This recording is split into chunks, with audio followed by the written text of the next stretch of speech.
ഒരു സ്കില്ലില്ലാത്ത ഒരാളെ എന്തിന് ഒരു രാജ്യം അവരുടെ രാജ്യത്ത് കൊണ്ടുവന്ന് അവിടെ ഒരു ജോലി കൊടുക്കണം എന്നുള്ള നമ്മുടെ കോമൺ സെൻസ് വെച്ചൊന്ന് ചിന്തിച്ചു നോക്ക്.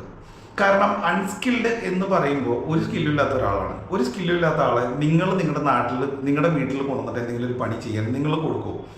അപ്പോൾ ഇത്രയും പ്രൊസീജിയേഴ്സ് കടന്ന് ഒരു സ്കില്ലില്ലാത്ത ഒരാളെ ഒരു രാജ്യത്ത് കൊണ്ടുവന്ന് അവിടെ ഒരു വർക്ക് വിസയ്ക്ക് ഒരു കമ്പനി ചേർക്കുമെന്ന് നിങ്ങൾക്ക് തോന്നുന്നുണ്ടോ? നിങ്ങളുടെ യുക്തിപരമായ രീതിയിൽ നിങ്ങളൊന്ന് ചിന്തിച്ചു നോക്കുക.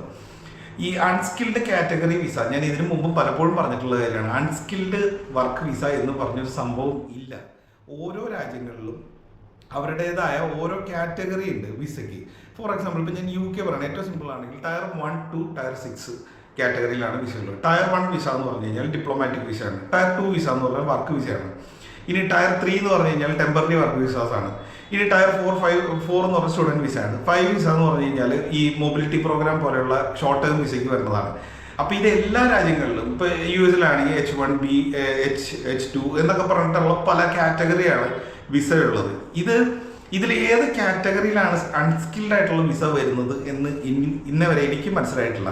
എൻ്റെ അടുത്ത് ഇങ്ങനെ ഒരു കാര്യം ചോദിക്കുമ്പോൾ ഞാൻ അവരോട് തിരിച്ചു ചോദിക്കുന്ന ഒരു ചോദ്യമാണ്, ഏത് കാറ്റഗറിയിലാണ് ഈ നിങ്ങളുടെ അൺസ്കിൽഡ് എന്ന് പറയുന്ന സംഭവം വരുന്നത്? അത് എല്ലാ രാജ്യങ്ങളിലും അവരുടേതായ ഓരോ വിസയ്ക്കും അവർ നമ്പർ കൊടുത്ത് കൃത്യമായി ആ നമ്പേഴ്സിൽ ഉള്ള പ്രൊഫഷന് വേണ്ട റിക്വയർമെൻറ്റും ജോബ് റോളും എന്തൊക്കെയാണെന്ന് അതിനകത്ത് കൊടുത്തിട്ടുണ്ട്. അങ്ങനെ ജോബ് റോളും കാര്യങ്ങളും കൊടുത്തിട്ടുണ്ടെങ്കിൽ ആ ഒരു വിസ സ്കിൽഡ് വിസ ആണല്ലോ.